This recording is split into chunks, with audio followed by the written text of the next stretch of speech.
About 15 years ago, I visited one of the oldest gold mines in the Americas. It was one of the scariest places I have ever been. I crawled through the tunnels of this mine, watching men chiseling ore out of the rock the way they had done since before the days of the Spanish, and I had this flash of realization. It was the gold from this mine that went in galleons to Spain in the 1500s, that fueled the Industrial Revolution in England and then the United States, that paved the way for the lives we lead now. It was like standing in the ruins of the Garden of Eden and coming upon a sign that said, "Here was committed the original sin." Only then did I start thinking about my grandparents and the years that they spent in Ecuador mining gold.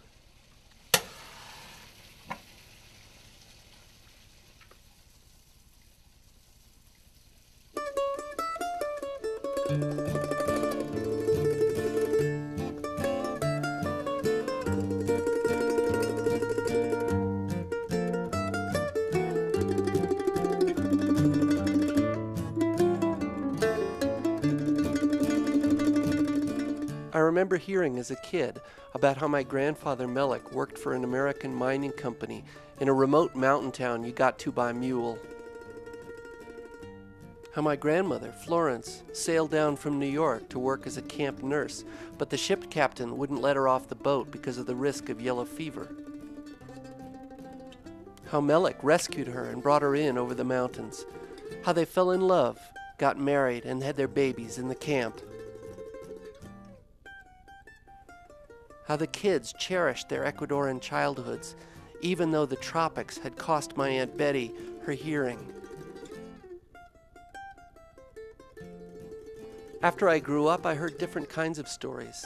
I heard how Melik managed the mines and built the camp into a town called Portovelo, with a hospital, a church, free schools.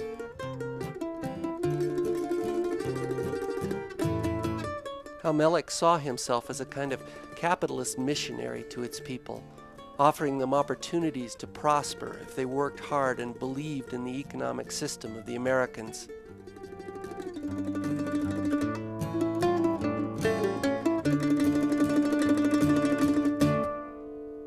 I didn't hear about how the company gave the miners 2 candles for an 8-hour shift, about how the men made their way back to the main shafts by feel.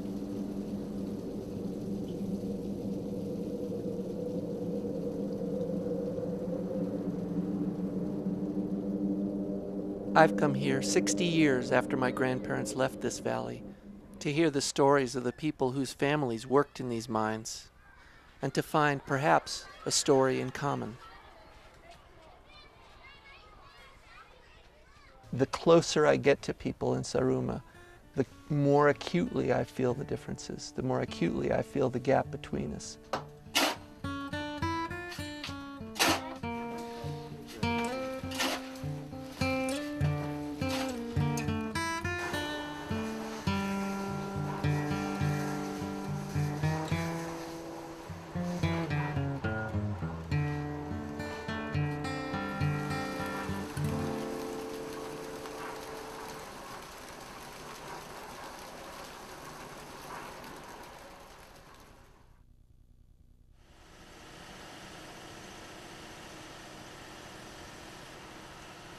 Dígame su nombre para la grabación. Ya, yo me llamo Fabián Samaniego. ¿Y cuántos años tiene? 28 años. He trabajado desde los 13 años sin trabajados. ¿En esa mina? En esta mina, sí. ¿Usted trabaja todos los días o...? Todos los días, sí. De lunes a sábado. Ay, es duro, ¿verdad? Duro, de 8 de la mañana a 7 de la noche, 6 de la tarde. Es mi segundo hogar aquí, la mina. La mina. Es una mina vieja, ¿verdad? Una mina vieja de la compañía americana. ¿Qué tal el trabajo? ¿Le gusta? Sí, me encanta la minería. ¿Verdad? Sí, es algo increíble que solo el que trabaja experimenta todos los días lo que es la minería. Sí. Aquí tenemos otro desvío, otro derrumbo. Ajá. Otro derrumbo. La fuerza que uno se hace aquí en la minería es la fuerza bruta, o sea, mucho peso para el cuerpo de uno y eso a uno le afecta. Yo tengo un problema de la columna, ya que eso me afecta mucho y que ahora ya no me deja trabajar con normalidad. Con dolor o sin dolor, tiene que trabajar para darle a los hijos de uno, ¿no? You'd think generations of life in the mines would have beaten these people down, but it hasn't. After all, they live here.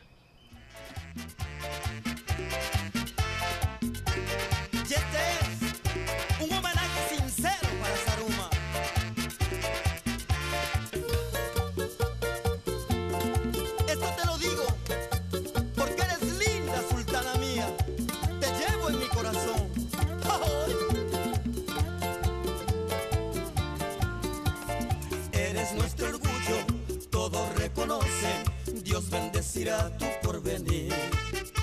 Mi canción va por ti, rinconcito ecuatoriano, con fervor, con valor, lucharemos hasta morir. Por tu bien, por tu honor y por un futuro feliz.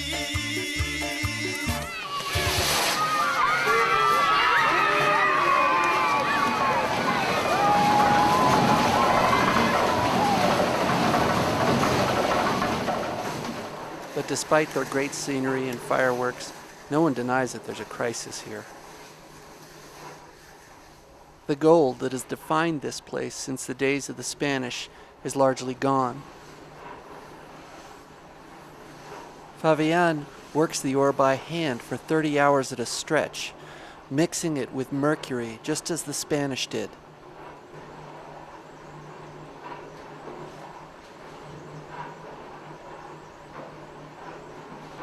By today's prices, each ton yields only about $100 in gold.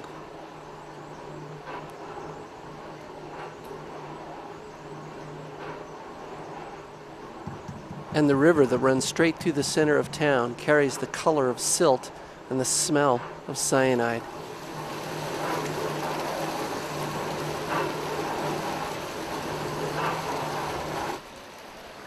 Contaminación es una preocupación que tenemos todos, no solo de los ríos, sino de todo el ambiente. Hay mucho problema que nadie lo da a conocer, de retardo mental, de deficiencias pulmonares. Han habido casos de que se ha encontrado, creo yo, en personas, en la sangre, mercurio.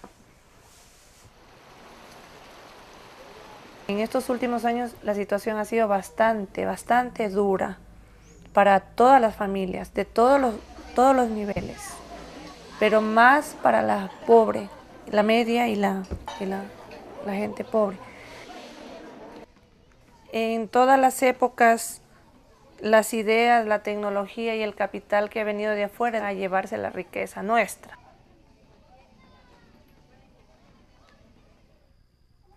Of course, it was my grandfather and his company that took the most gold from this valley.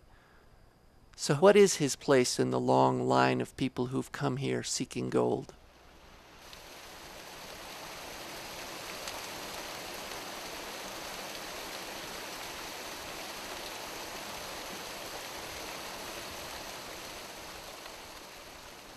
Gold mines, because they often are located in remote mountainous areas, are kind of fingers of globalization stretching into a place where we wouldn't expect much interest if those resources weren't there. So I see gold as very much linked to the process of globalization from the beginning.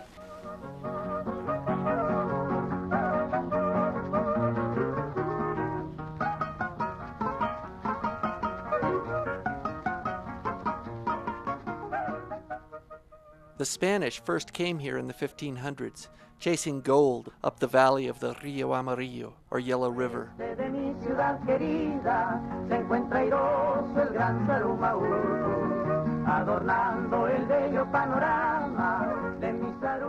They knew that the gold was richest on the valley floor, but they also knew that malaria and yellow fever would kill anyone who tried to live there. So they founded the town of Saruma, high up on the hillside above.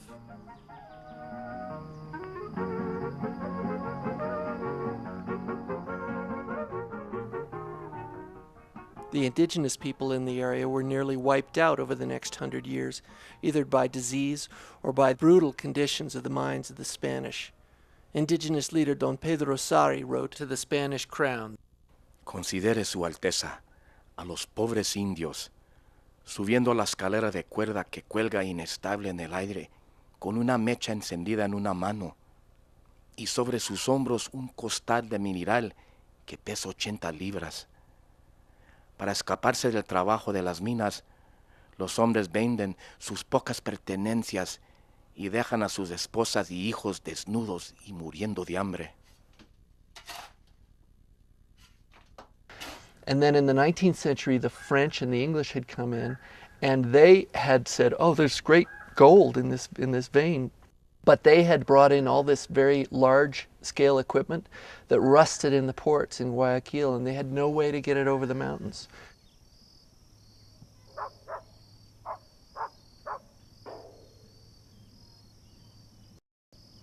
On the eve of the 20th century, Saruma remained an isolated Spanish outpost, little changed from its colonial past. And in the valley below, the river still flowed clear and pregnant with gold.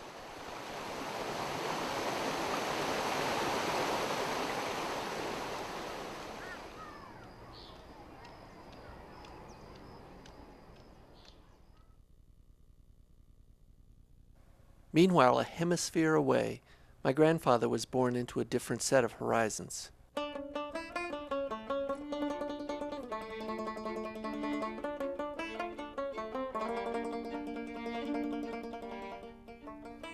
He had the improbable name of Melek Tweedy.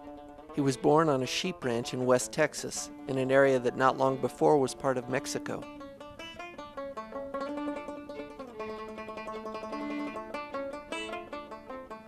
My Aunt Betty still lives on the ranch.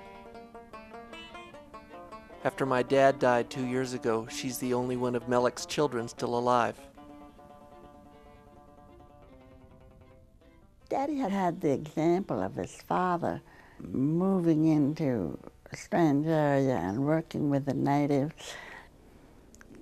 From early childhood, he'd associated with the Mexican people and the Spanish language.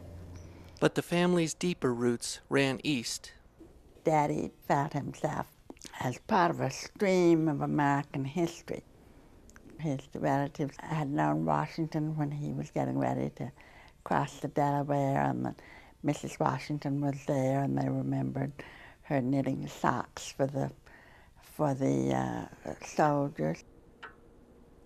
And 5 maiden aunts in Plainfield, New Jersey, maintained the family's moral compass from a citadel known as the Ant Hill. Soon, Melek was off to Princeton and Columbia. There, he received a thorough indoctrination in the white man's burden. The president of Princeton gave a speech to the graduating class in which he said, Centuries ago, the knight-errant rode forth on the adventure of service to champion the cause of the weakened, the wronged, wherever they may be found. You must either discover your duty or else create it and swear allegiance to its high behests.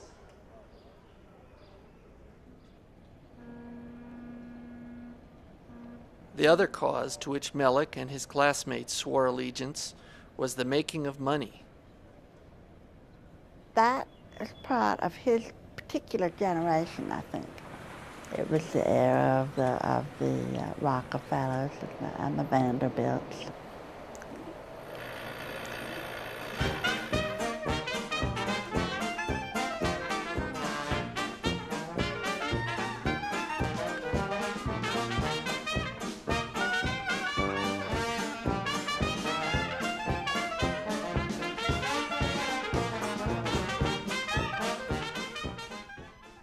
It was also the era of the gold standard, which linked the amount of money a nation could print to the amount of its reserves in gold.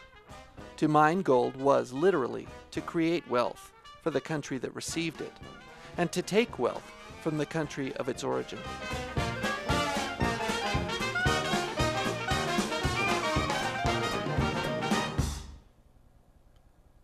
I can imagine that for Melek, with a degree in mining engineering, gold mining must have combined the spirit of adventure, the ethic of service, and the allure of wealth.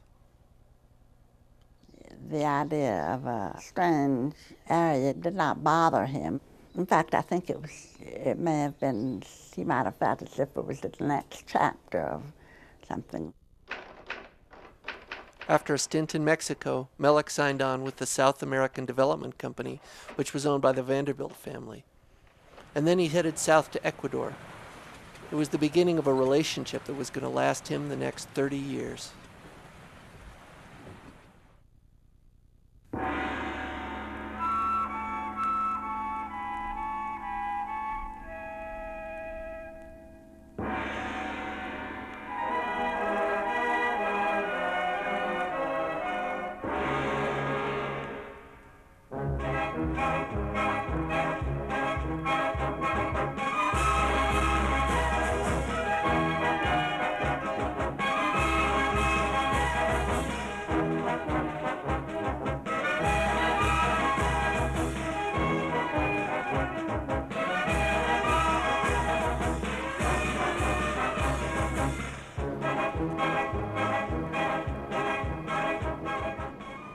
Driving to Zaruma from the coast today, it is hard to believe that when Melek first laid eyes on it, the journey took 3 days by mule from the nearest river port.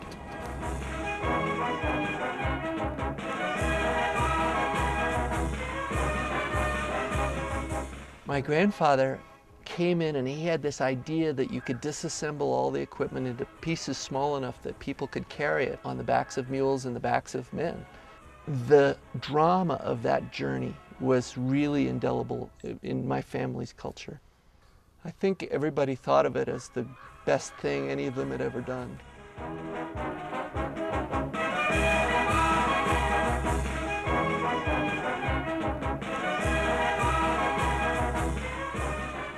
In Zaruma, the trail has a different kind of fame.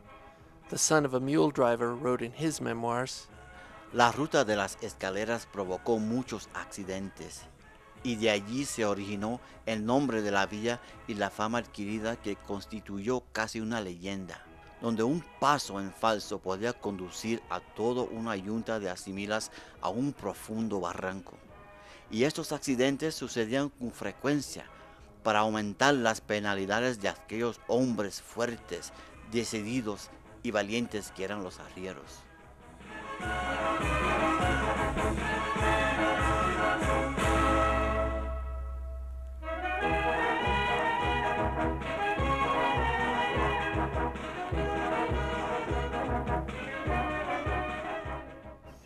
When the mule trains crossed into the valley of the Rio Amarillo, they found a new mining town growing on its banks.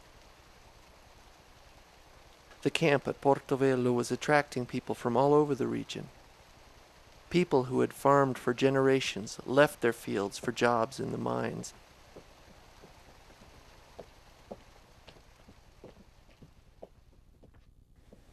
The Americans were preaching a bigger kind of gospel, which was the gospel of laissez-faire capitalism, and they were firm believers in it, there's no doubt about it.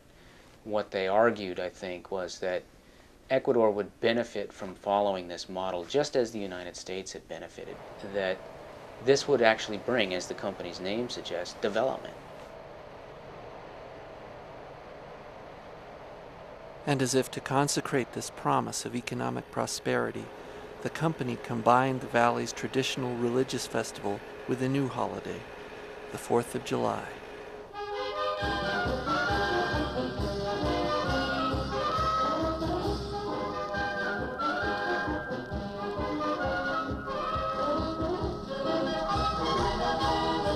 Nosotros desfilábamos, nos daban un uniforme blanco y desfilábamos por las calles y la fiesta del 4 de julio fue impuesta o festejó, era su campamento, pues, ¿no? Festejó para izar la bandera americana. Mi papá tocaba los címbalos, que llaman los platillos.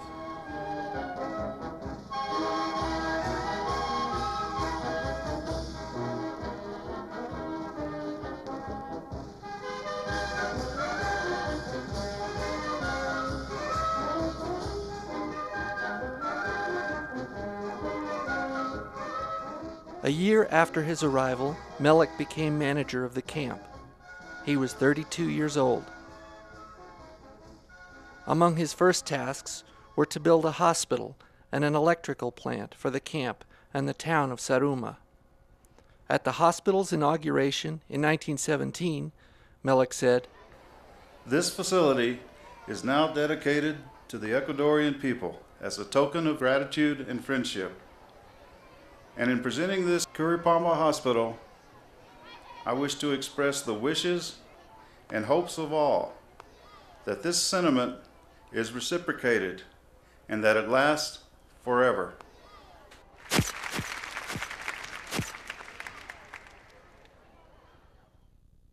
Daddy wanted an American nurse to help staff the hospital and, get the necessary equipment. And so that's when Mother came down to start this hospital.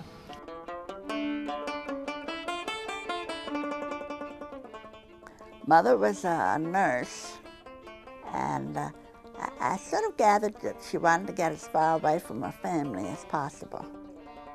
And so she was 23. She was a radical, maybe, in a lot of ways. And she got very involved with Margaret Sanger when she was starting Planned Parenthood. The women in Ecuador would ask her for birth control information. And there was one particular friend that she was very fond of, and she said, "Yes, I'll bring you some." But before she got back, the woman was pregnant again and died in childbirth. My grandparents were luckier. 2 of their 3 kids were born in Portovelo healthy, my Aunt Betty and my father, Jack. Today I've come to see whether the town has any record of these births.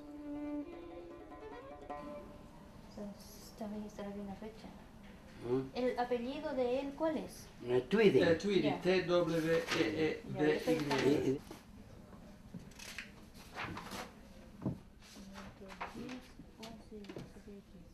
Dad's birth certificate confirms an old family story, that originally his middle name was Burr. Melek had telegraphed the aunts in Plainfield with the news of his son's birth, and the reply from the anthill was terse. There would be no great-nephews named after traitors. So he was renamed Bayard, a name I also carry.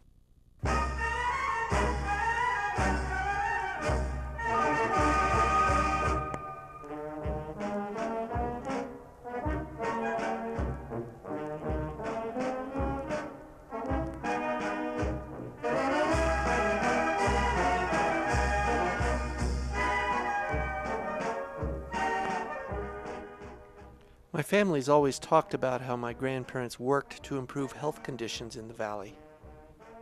He found out that yellow fever mosquito breeds in fresh water. So one of the first things he did at the camp was to clear the camp area so that the mules' footprints in the rainy season did not make a pool of fresh water for the yellow fever mosquito to breed in. So he did that and was successful in eliminating it in the camp. We had gotten a reputation early of being the best place to live, the best place to work on the west coast of South America. But the men who worked underground faced other risks. Para la silicosis no había atención médica bien en el hospital solo para accidentes o para cosas así, enfermedades como paludismo u otras cosas más, pero para la silicosis en ese tiempo ni se lo conocía. Ahora se sabe que era silicosis. Ángel Aguilar began working for the company when he was a teenager. His father, a miner, had died of silicosis at the age of 40. Cuando yo quedé huérfano, bajé aquí a Portovelo y no volví a Saruma porque aquí tenía trabajo. Angel's son, Emilio, is a dentist in Portovelo. Les faltó darles protección a los mineros, protección para sus pulmones especialmente. El propio abuelo me cuenta a mi papá que él murió vomitando sangre, ¿no? Y no solamente él, yo he escuchado a mucha gente que me dicen que han muerto vomitando sangre. Chacho, una mirada.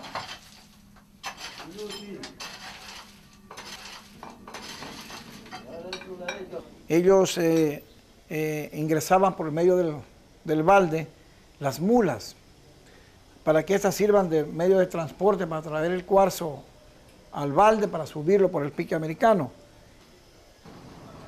Y cada 3 meses esas mulas las sacaban a la superficie ya para matarlas porque salían ciegas.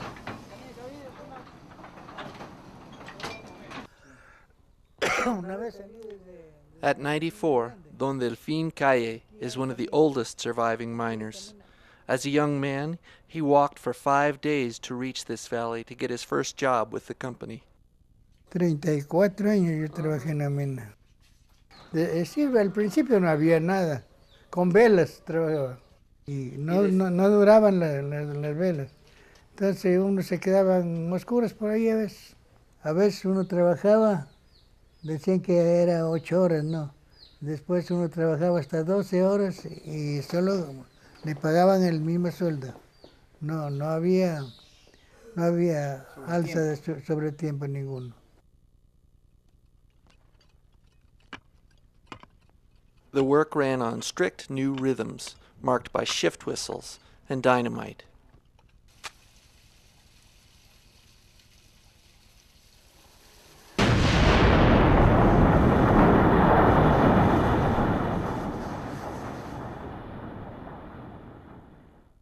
Dejan ya prendiendo los disparos y no les avisan o no les tocan un tubo, tan, el tubo, entonces ya se oyen y no les avisan, se olvidan y salen y disparan y se desfonda eso y mataron 8 hombres. Ahí murieron 8 hombres.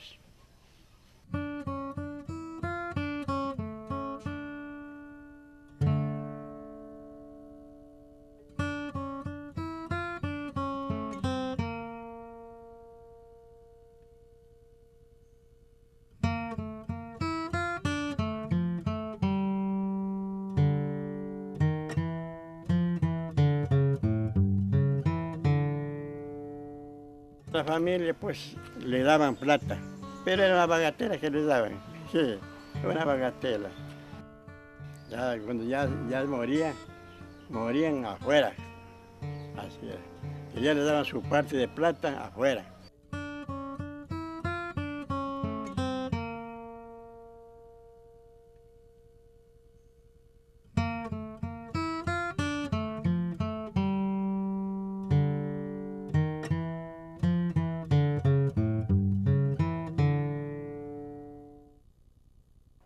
In 1919, the men went on strike.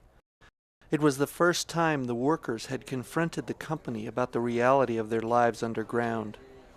Among their demands were 8-hour shifts, compensation for the families of injured and killed miners, and improved safety conditions in the mines. The wife of an American engineer wrote in her memoirs, "The natives all gathered in the valley below our residences shouting, 'Viva!' and 'Huelga!' Mr. Tweedy gave the order for all the gringos to leave their homes and gather in his house. By noon, the assembled group saw the mob slowly climbing up the hill, screaming and shouting obscenities. They soon surrounded the house and were pounding on the walls with their weapons. At the very moment when bloodshed seemed imminent, there, riding rapidly down the hill, came Mr. Tweedy with the priest and some influential citizens. The priest addressed the mob, admonishing them and scolding them for their actions, and very shortly he had persuaded them to disband and steal quietly away.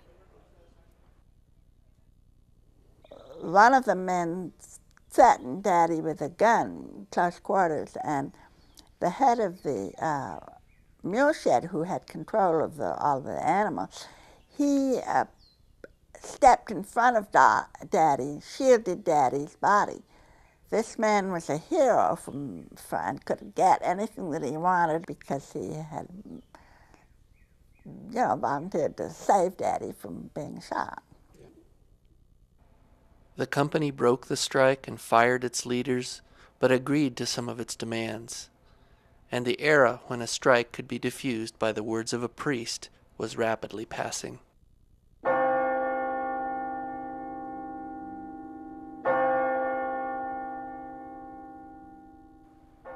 In the camp's social hierarchy, American engineers were at the top. The Ecuadorian managers and shift bosses were in the middle, and the miners and mill workers were at the bottom.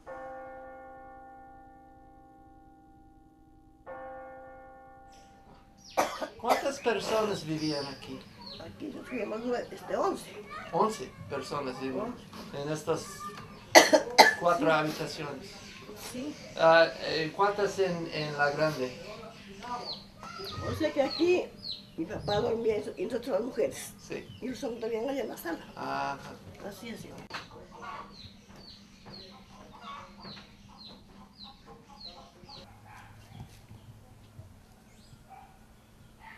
Still, the company offered ways to move up the social ladder. Mi abuelo materno fue un hombre analfabeto que llegó a Portovelo arriando mulas y luego se hizo minero y merced a su trabajo, a su capacidad de trabajo, logró adquirir un capital y luego se separó de la mina y se convirtió en un comerciante próspero y llegó a ser el hombre más rico de Portovelo en un tiempo. ¿Pero por qué? Porque el sistema de ascensos era totalmente posible. Allí no estaban cerradas las posibilidades para nadie. El que trabajaba, ganaba y prosperaba.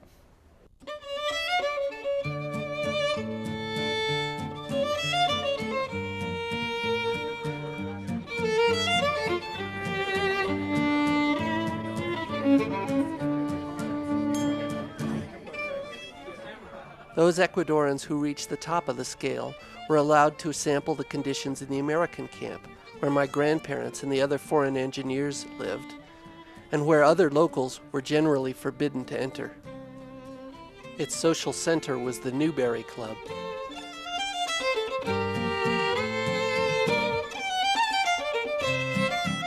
Ellos comían en el club como invitados de la compañía, tenían la piscina que era tan bonita. Lucrecia Witt was the daughter of Melik's right-hand man in the camp. Para recibirlos, agasajarlos, siempre había una fiesta. Entonces todos los empleados iban a la fiesta con sus señoras.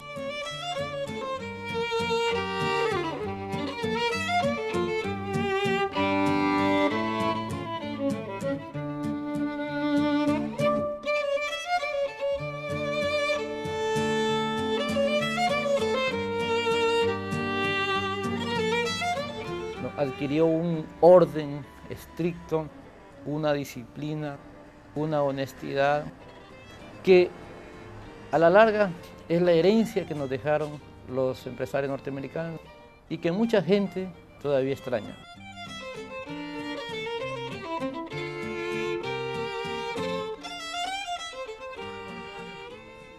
But this solidarity between the bosses and the workers had its limits. Yesterday we had a grand powwow. The single gringo boys have taken it upon themselves to invite Ecuadorian guests to the club parties, and the custom has developed until Ecuadorians outnumbered gringos at the last few dances. Saturday evening the boys are giving a little Thanksgiving dinner, and the invitation committee approached me on the advisability of including 30 Ecuadorians. I was not enthusiastic over the idea or the custom in general, and I think some of the boys got a little more advice than they wanted. Melik.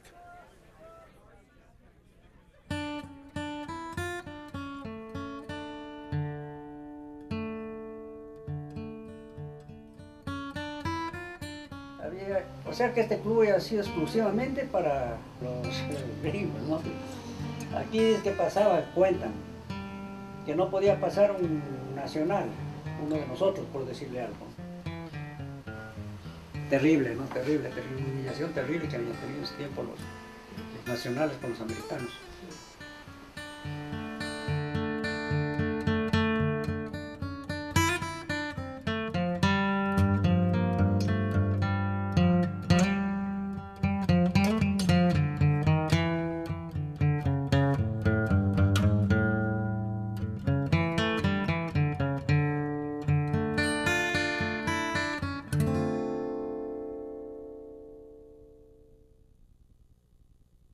In 1929, Melek and Florence decided that she and the children would return to the U.S. for the kids' schooling, so that they would not lose sight of their American identities and expectations.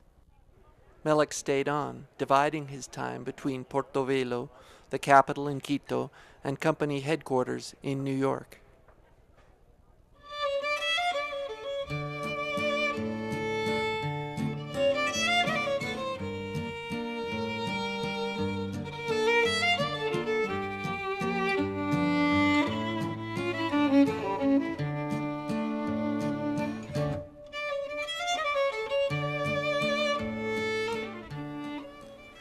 Quito, March 7, 1929.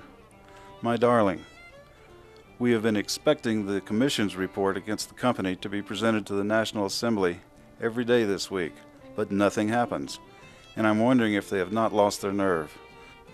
The Assembly is entirely irresponsible, semi-Bolshevik, and decidedly anti-American.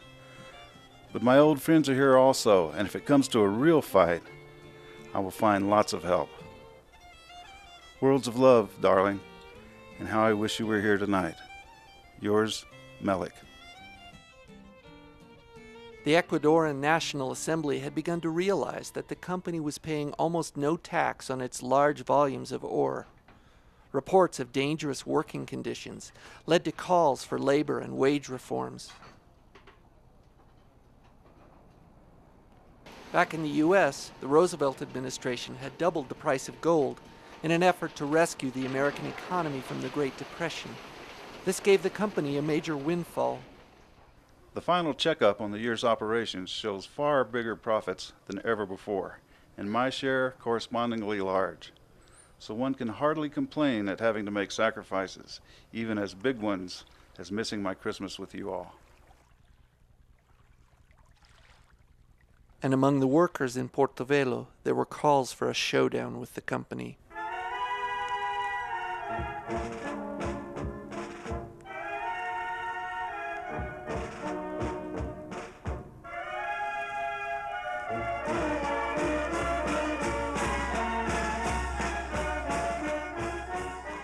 Over the course of time, the conditions of some miners became worse and worse, and the awareness of the miners of their own conditions of work became more and more acute. In the lore among the miners in Portovelo, there's a historic figure named Rosa Vivar. And the story goes that she was the wife of a miner in the early 20s, and her husband went off to a shift one morning and never came back. And she went to the shift boss and said, "Where's my husband?" And the shift boss looked at her and said, "I don't know. Where is he? He must have left you." And she never heard from her husband again. This is a mine that has 15 levels below the bottom of the valley floor, each level 100 feet farther down. And so Rosa Vivar started the first workers' union with 5 other people who were at great personal risk. And they began to get the miners to think about their own conditions as conditions of exploitation, and that these were not unavoidable hardships, but rather the company was making its profits off their backs and they deserved a bigger share. Los sabios obreros del asiento minero de Portovelo han venido luchando por la unificación de las masas.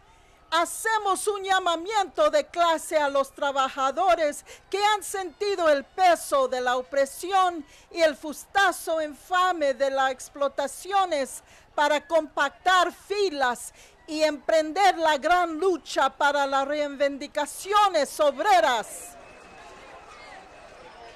La dirigencia obrera estaba conformada por el Partido Comunista, ¿no? Por dirigentes del Partido Comunista. Entonces la oposición era radical.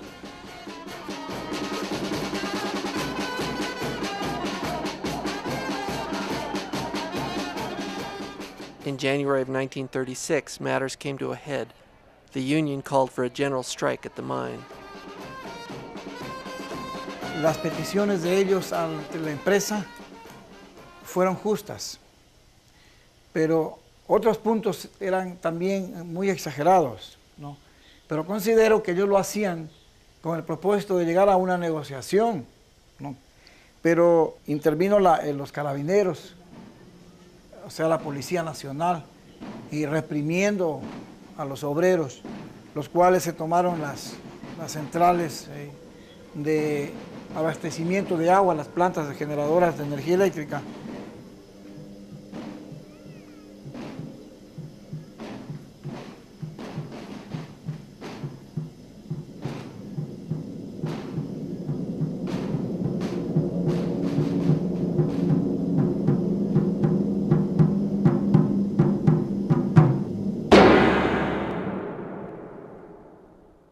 Labor organizer and writer Ricardo Paredes wrote, La policía comenzó un baleo furioso contra los habitantes de las casas del barrio Machala.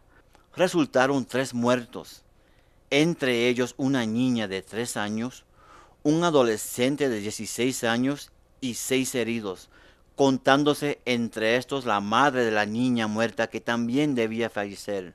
No hubo una mayor mortalidad por cuanto los habitantes del barrio Machala se habían refugiado pronto en sus casas, las que fueron acribilladas a balazos. The company has continued having a difficult time in Ecuador. It has culminated in a fight between the Bolshevik group and the police last Saturday, resulting in 3 dead and half a dozen wounded. This, however, seems to have cleared the air, and generally prospects are more promising for peace than they have been for many months. Yours, Melik.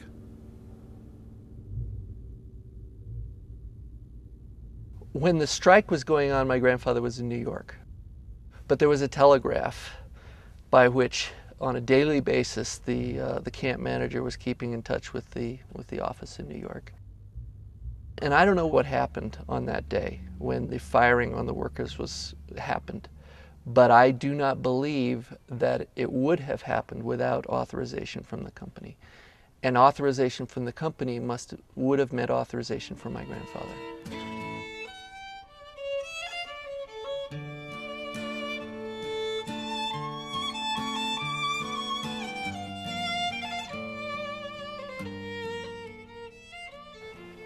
How do you reconcile that? And here's this guy who, in my family's terms, had always been held up as this paragon of virtue.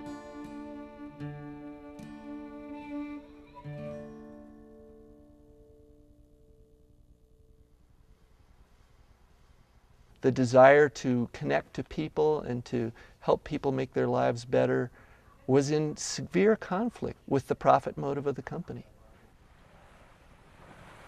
Hoy que los obreros están convencidas de que las grandes riquezas que acumulan diariamente los empresarios se deben al esfuerzo máximo de los trabajadores. Hacemos el siguiente pliego de peticiones. Dear boys, forgive me for being such a bad correspondent since I sailed on Christmas Eve, but the truth is, I have been so Que se tired. amplía el Hospital Curipamba con un pabellón para tuberculosis y otros para Military niños. dictator in Ecuador has gone wild with a campaign against foreign La companies. propiedad de las minas es del Estado, de acuerdo con las constituciones que han regido en la República. With a request that our contract be canceled, taxes doubled, and that we give the government Que a enough los money to obreros cancel its foreign debt. incapacitados temporalmente para su trabajo se les pague. I have the ¿Hasta pleasant cuándo task of going to Quito to refuse his demands. Tweety, Gobierno no acepta sus proposiciones. Deploro tener que esperar hasta 15 presente para adoptar medidas que crea conveniente para soluciones de Dad asunto. is so upset with affairs in Ecuador. He had a wire from his lawyers in Quito advising him and Luke not to return while Congress is in session. En vista de la intransigencia de la compañía, el gobierno despachó tropas al mando de General Aurelio Vaquero. Ore which would have had value 2 or 3 years ago can no longer be extracted profitably.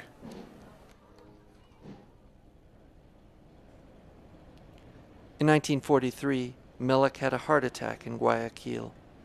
He soon retired from the company and left Ecuador for good, returning to the family ranch in West Texas.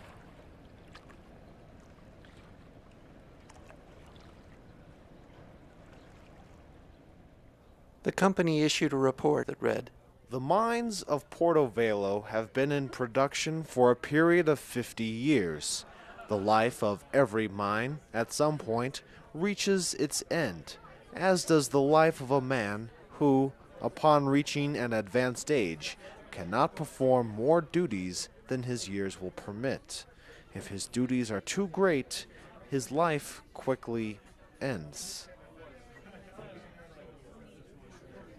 And the power of gold itself was declining. It was gradually becoming just another industrial metal.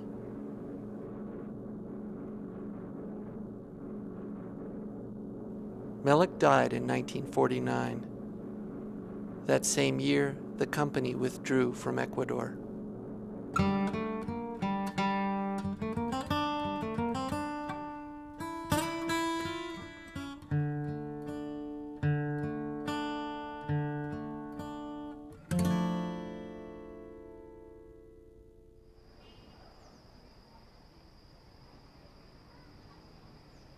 The old club now bears few traces of the time of the Americans.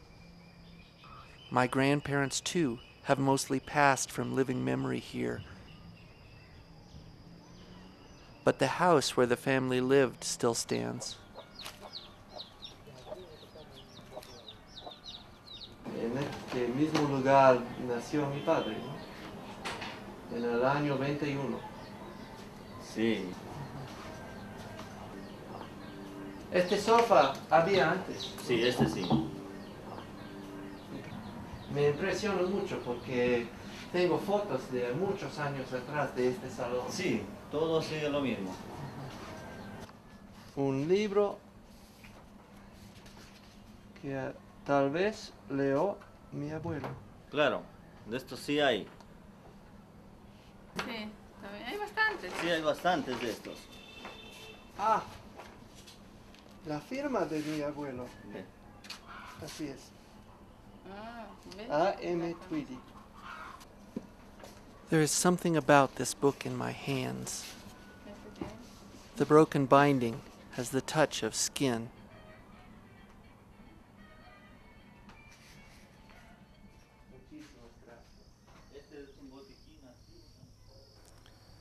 Sweetheart, this evening is so gorgeous that I cannot resist the old swing, where I've been sitting for nearly an hour, watching the hills and the river disappear, and then the lights begin to glimmer, dreaming of all the house and the camp has been to us, and all that has happened since. With the rains just ceasing and everything in fresh green, I can never remember the valley so beautiful, nor yet so lonely. Melek.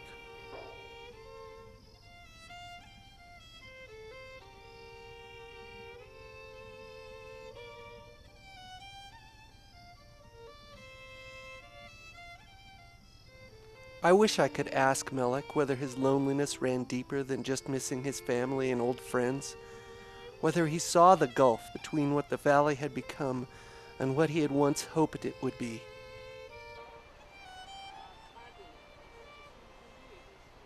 There's this sense that, yeah, my grandfather worked with your grandfather, and isn't it amazing the stories we can tell together, and we have this heritage together in a certain way.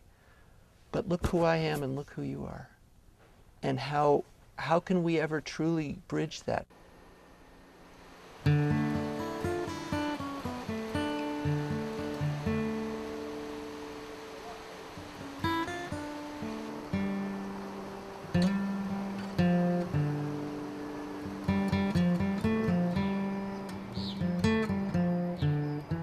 Ya tenemos experiencia, 20 años con minería pequeña y no hemos sacado nada.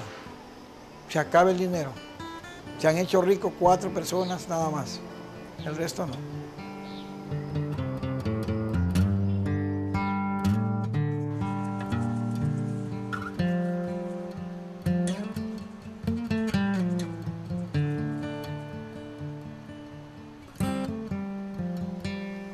Portovelo tiene que venir una empresa grande, una empresa que tenga bastante dinero para trabajar en la minería, en el pique americano, donde según conocemos existe mucho oro en la profundidad, a 300, 400 metros. Si viene una empresa poderosa, Portovelo va a salir arriba, va a cambiar. Mientras tanto, sigamos sacando orito así, por encimita, no. But I wonder what would happen if Emilio's wish were really to come true. If one of the big companies came in and found positive test results that suggested, hey, we could cut this mountain down and we'd do all right.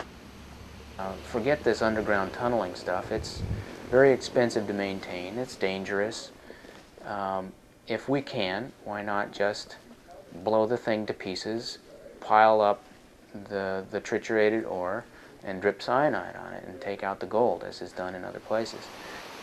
Now that may work in Australia or in Nevada, very dry places where it doesn't rain much, but this is a wet place.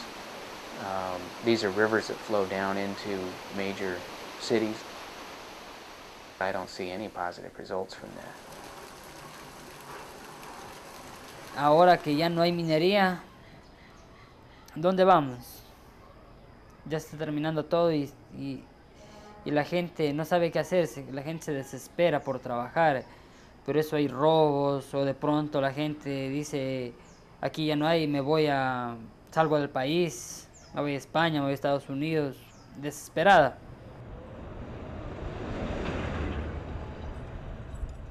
For someone with the American virtues of, pulling yourself up by your bootstraps, there's nothing for that person to do in that town. And so the people who have the very same virtues that we think are so American find that the only way they can exercise those virtues are to clandestinely go across to Mexico and then run a gauntlet of thieves up through Mexico and then sell themselves for day labor on a street corner in Los Angeles or Brooklyn. And it's that same impulse, it's the same journey in reverse that they undertake now that my grandparents undertook 3 generations ago. Whatever choices they make, the path ahead is made enormously more complex by the fact that these people, whose gold fueled the American economy for decades, now find themselves owing billions of dollars to the United States and to Europe.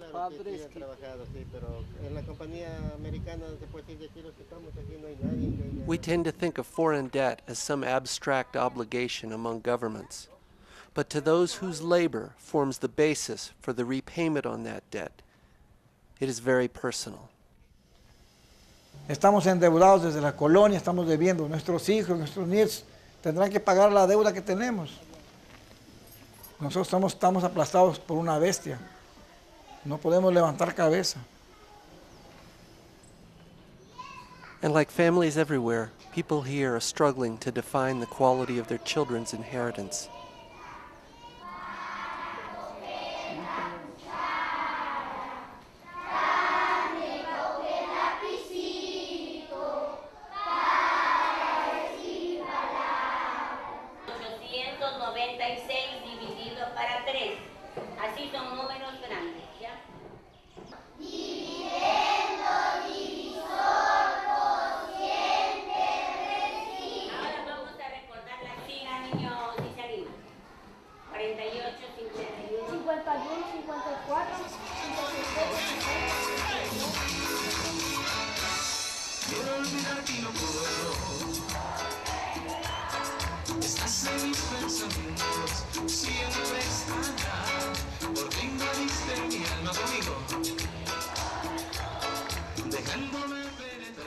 Portovelo still celebrates on the 4th of July, wearing clothes that cost nearly a month's wages.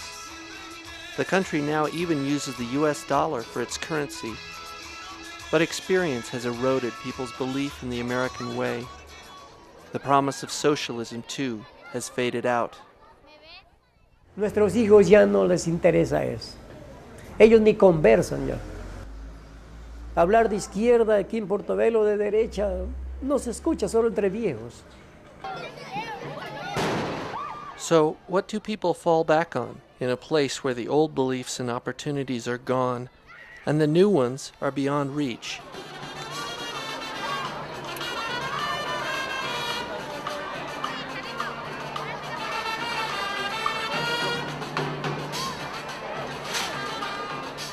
Lo primero es recuperar la autoimagen, ¿no?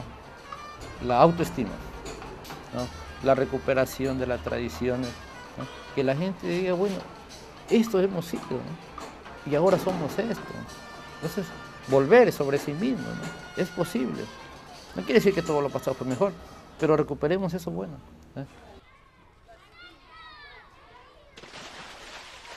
In the end, globalization has taken much from this valley, but the values of its people remain.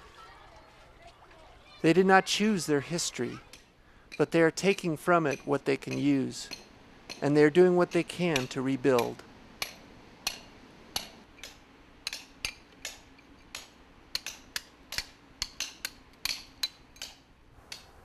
I think all of us are trying to make out of our history some unbroken strand of meaning that goes back and that makes sense of who we are and where we've come from. And my grandfather took the ideals of our system that we maybe believe, maybe just take for granted, maybe just use as an excuse. But he took them seriously, and he had the freedom to go down and create this enterprise and these opportunities for some people that destroyed other lives in the course of it. And I think that insofar as we live in a system, in an economy, in a world that depends on certain values to justify its existence, that we need to pay attention to whether, when we talk about freedom, that it means something.